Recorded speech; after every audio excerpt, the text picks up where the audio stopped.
वर्णवादी ग्रंथ, वर्णवादी कहानियां सिलेबसों से गायब होने चाहिए यूनिवर्सिटियों से। हरियाणा के लोगों ने तो ऐसी किताबों की आग बना ली और उससे तम्बाकू भर के हुक्का पी गए। तो ये करने की जरूरत है। जिस किताब में मानव मानव में भेद बताया वो सारी किताबें अमानवीय है, ये बदमाशी के अड्डे हैं, लगातार आपको गुलाम बनाने के अड्डे हैं। ऐसे अड्डों से बचो और खुल के बोलने की जरूरत है, डरने की जरूरत नहीं है। कोई आस्था वास्ता का कोई केस इसमें नहीं चल सकता। देश के करोड़ों लोगों को मरने के लिए कुंभ में इकट्ठा करते हैं। यह असंवैधानिक है, अमानवीय है, प्राकृतिक है और झूठे कथा कहानियां हैं। इनको आप आस्था के नाम पे ढो नहीं सकते। ये आस्था आस्था करके आप गुलामी की चादर कब तक ओढ़े रहेंगे।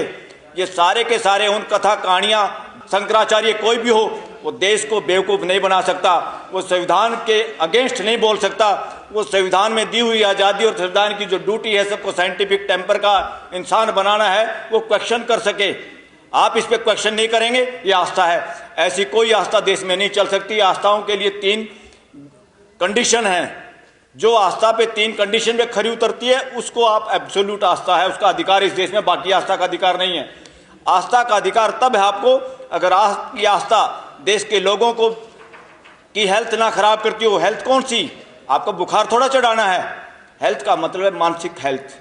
अगर आपको पंगु और नपुंसक बनाती है, मानसिक गुलाम बनाती है, आप बोलने से डरते हैं, आप क्वेश्चन नहीं कर सकते, आपको डर लगता है, असंवैधानिक है। जो आस्था आपको ये कहती है कि यहाँ एक बूंद पड़ी थी अमृत की, साथियों कितना असंवैधानिक है, प्राकृतिक है, यूनिवर्स के खिलाफ है ये बातें कि सुर और असुरों की लड़ाई हुई। कौन असुर हैं? धरती पे कोई असुर नहीं है। सारे के सारे 800 करोड़ लोग एक जैसे हैं, सबका सॉफ्टवेयर एक जैसा है। ये कौन नॉनसेंस बात फैला रहा आज तक? असुर और सुरों की लड़ाई हुई और उसमें कोई जीत गया और झगड़ा हुआ, 4 बूंद गिर गई और उस बूंद का पानी जहां गिरा बाकी धरती का क्या हुआ भाई? वो चारों बूंदे धरती इंडिया में गिरी। नॉनसेंस बातें करते हो, बकवास करते हो और अपने आप को शंकराचार्य और मंडेश्वर कहते हो, संत और बाबा कहते हो। लानत है। आज देश के लोगों को और खासतौर पर युवाओं को चैलेंज करना होगा इन फ्रॉड जो पोस्ट हैं। ये इस देश के लोगों को प्रधानमंत्री एक पोस्ट है, एक व्यवस्था है। प्रधानमंत्री किसी के बाप की और खैरात की पद का नाम नहीं है। प्रधानमंत्री ऑफिस एक व्यवस्था है और उस व्यवस्था पे कई बार गिरे हुए चरित्र के लोग भी जा ही सकते हैं। बहुत सारे ऐसे लोग झूठे एफिडेविट का MLA MP बन ही चुके हैं इस देश के अंदर। तो CM PM या DM SP ये किसी के बापों की जागीर नहीं है, व्यवस्था के अंग हैं। ये ऑफिस है व्यवस्था के। उन ऑफिस को डेमोक्रेसी के तरीके से व्यवस्था को और सुदृढ़ बनाने के लिए, मानवीय व्यवस्था बनाने के चलाने के लिए ये चीज़ें हैं। और इनमें जो टांग अड़ाते हैं, आप लोग सोच रहे तो ये DC बन गया, ये SP है, ये CM है, PM है, और कैसे भिखारियों की तरफ चारों तरफ मंडराते रहते हो। आपकी व्यवस्था आपने खड़ी की है और आप ऐसे भूख, और ये इस देश के अलावा बाकी देशों में कमजोर हो गई है। दुनिया के गिरजाघर खाली पड़े, नीलाम हो रहे हैं और हमारे यहाँ मंदिर पे मंदिर बने जा रहे हैं, मस्जिदें बनी जा रही हैं, झगड़े हो रहे हैं। अगर पूरी दुनिया एक है, पूरी दुनिया सृष्टि का मूल मंत्र एक है, तो मंदिर को तोड़ के मस्जिद बनाओ, मस्जिद तोड़ के मंदिर बनाओ, ये क्या ड्रामेबाजी है? कौन है ये लोग? ये सौदागर हैं, व्यापारी लोग हैं, धंधा चला रहे हैं, कोई भी है। और साथियों, इस देश में वर्णवादियों के लिए शासन व्यवस्था चल रही है, लोकतंत्र नहीं चल रहा देश के अंदर। और आप लोग क्या किससे मांगते रहते हो? इतना नपुंसक बना दिया आप लोगों को और हमारे को कि हम सोचते हैं जो कुछ कर रहा है भगवान कर रहा है। दिस इज नॉनसेंस साथियों, अनसाइंटिफिक है। अस्तित्व में कोई ऐसी पावर नहीं है जो लोगों के साथ भेदभाव करती है। जो भी भेदभाव है मानव करता है, मानव द्वारा होता है, मानव के लिए करता है। अस्तित्व में कोई ऐसी शक्ति नहीं है जो आपको दे देगा घर बैठे बैठे। आदमी को छोड़ के किसी को इन चक्रों में पड़ने की जरूरत नहीं है। आदमी ही है जिसको समझ के करना होता, बाकी किसी को ना गॉड ढूंढने की जरूरत, ना मंदिर मस्जिद जाने की जरूरत है। ये हमारी व्यवस्था है और हमें भाईचारा बढ़ाने के लिए, और देश के संविधान का एक ही मूल मंत्र है, आपका कानून, आपकी व्यवस्था, आपकी रिजर्वेशन पॉलिसी, आपका कुछ भी अगर उससे भाईचारा, बंधुत्व अगर नहीं बढ़ता, तो यही एक मूल मंत्र आम आदमी पहचान सकता है कि देश में डेमोक्रेसी है कि नहीं है, शासन चल रहा है। भाईचारा कम हो रहा है तो शासन चल रहा है। राजा बदमाशी कर सकता है, किसी एक के साथ प्यार और दूसरे के साथ दुलार अपनी सत्ता बढ़ाने के लिए। घर का बाप, घर का दादा अपने बच्चों के साथ, माँ बाप अपने बच्चों के साथ भेद कर ही नहीं सकता। वो व्यवस्था होती है, ये शासन व्यवस्था नहीं है। ये तानाशाही चल रही है देश के अंदर।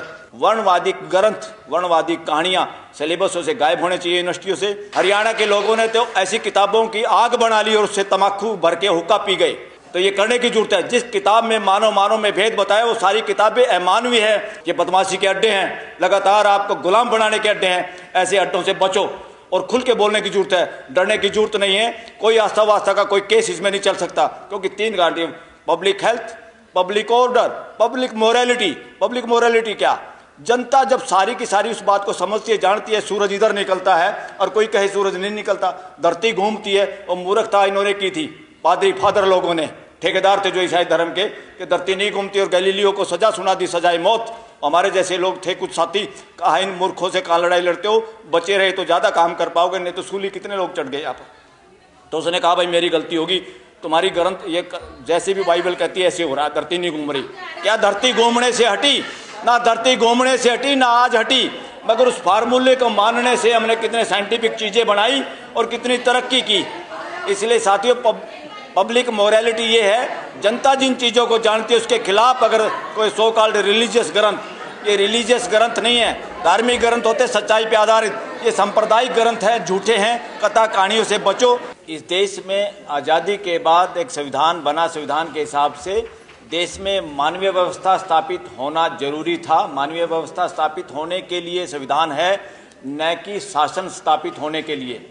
आज जो भी सरकारें चल रही हैं, जिस तरह का एटीट्यूड है वो एटीट्यूड व्यवस्था का नहीं है, शासन मानसिकता का है। शासन मानसिकता राजशाही में होती है, तानाशाही में होती है, व्यक्तिवाद में होती है, डेमोक्रेसी में नहीं होती, और ना डेमोक्रेसी में चल सकती। मगर डेमोक्रेसी के नाम पे देश में शासन व्यवस्था है। शासन व्यवस्था वो होती है जहाँ चुपचाप फैसले लिए जाते हैं, लोगों की भागीदारी नहीं की जाती, पार्लियामेंट से सस्पेंड किए जाते हैं एमपी, और पार्लियामेंट में आपके चुने हुए प्रतिनिधि भी गूंगे बन जाते हैं, मदारी के बंदर बन जाते हैं, बोल नहीं सकते, उसका नाम शासन व्यवस्था होता है। इसलिए डेमोक्रेसी के नाम पे शासन व्यवस्था चल रही है।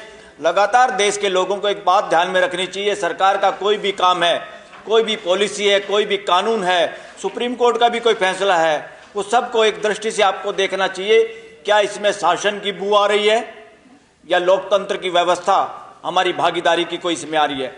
और इसीलिए मैं कह रहा हूं, देश के अंदर राइट टू असेंबल, इकट्ठे होना सबका मौलिक अधिकार है, कोई दिक्कत नहीं है। मगर देश के किसान मजदूर, देश के लोग जो व्यवस्था स्थापित करने के पक्ष में बोलना चाहते हैं और शासन के खिलाफ बोलना चाहते हैं, उनके लिए लगातार धारा 44 और धारा 163 दिल्ली में भी लगाई गई, और किसानों को तो दिल्ली के आसपास आने नहीं दिया गया। मजदूरों की और दूसरे लोगों की हिम्मत नहीं है कोई जंतर मंतर पे लंबे समय तक पूरा दिन कोई अपनी बात रख सके। और उसमें क्या है, परमिशन की जरूरत है। कौन है परमिशन देने वाले बदमाश? जिनका नाम एग्जीक्यूटिव मैजिस्ट्रेट है हमारे कानून में। वो अंग्रेजों ने बनाया था। क्यों बनाया था वो कानून? ताकि जब भी कोई बोलना शुरू करे, अपने गुलाम बंदर से उनको नकेल कसवा दी जाए और लोगों को बोलने नहीं दिया जाए, लोगों को इकट्ठे ना होने दिया जाए। ये कानून असंवैधानिक, उस संविधान के लोगों ने भी आज तक किसी ने ध्यान ही नहीं दिया, और धारा 44 से आज 163 के रूप में उसी को आज बरकरार है। ये शासन का षड्यंत्र है, ये डेमोक्रेसी के खिलाफ है। फ्यूचर में ये खत्म होनी होगी। राइट टू असेंबल में क्या होता है, व्यवस्था में क्या होता है, जब मुझे इकट्ठा होना है, हम लोगों को इकट्ठा होना, हमें इंफॉर्मेशन देनी होती है, ताकि पुलिस की व्यवस्था, पानी की व्यवस्था, कोई व्यवस्था सरकार की तरफ से हो तो हो जाए। मगर उसमें यह नहीं है कि आप मना कर दोगे लोगों को इकट्ठा होने से। जहां लोगों को इकट्ठा होने से कि यहां कानून की व्यवस्था चरमरा जाएगी, जंतर मंतर पे भी आपको परमिशन नहीं मिलती। हाँ, आपने ये पीछे जो लिखा है दिल्ली में डोमिसाइल का, बिल्कुल, अरे दिल्ली में इतने सारे कानूनों को आपने ध्वस्त कर दिया। पूरे देश के लिए जब आपको बेनिफिट होता है वर्णवादी व्यवस्था को, वर्णवादी मानसिकता को, तो आप सारे कानून ध्वस्त कर देते हो। दिल्ली आपके हमारा ग्लोबल एक तरह से इंडिया का विलेज है, एक स्टेट ऐसा, यहाँ वो सारे के सारे धराशायी के पूरे देश के लोग, ओबीसी, एससी, एसटीओ की तो रिजर्वेशन ही नहीं यहाँ पर, जबकि एसटी बहुत सारे लोग रहते हैं यहाँ पे। अब उनकी रूटें वहाँ से कट गई हैं, यहाँ नौकरी करने के चक्कर में आए थे, यहाँ बस गए, तो उनकी जो भी हक बनता है एज पर कॉन्स्टिट्यूशन वो मिलना चाहिए। ये डोमिसाइल की नॉनसेंस जो सिचुएशन अभी चल रही है दिल्ली में, ये तुरंत खत्म होनी चाहिए साथियों।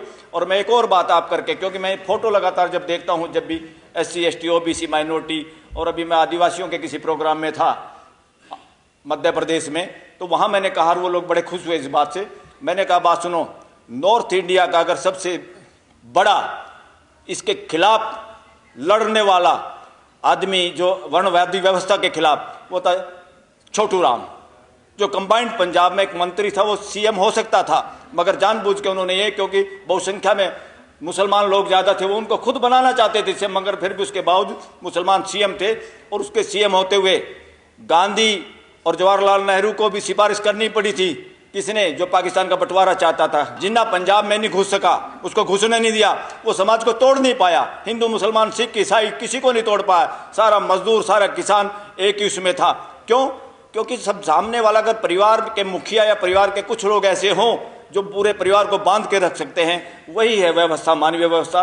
और उसको भी अब लोगों में ये मत बना है, क्योंकि उनका शरीर नीला पड़ा हुआ था। जो उनके पास रहते थे, एक सरदार जी जो अब इंग्लैंड में बसते हैं, उनके फादर थे, उनके पास एम्प्लॉय थे। उन्होंने बताया था, बोले उस वक्त ना कम्युनिकेशन थे ना कुछ था। मेरे बाप ने बताया था कि छोटू राम का शरीर नीला पड़ा हुआ था, वो मरा नहीं था, जहर दे के मारा गया था। इसीलिए डिवीजन के लिए क्या क्या नहीं हुआ इस देश के अंदर।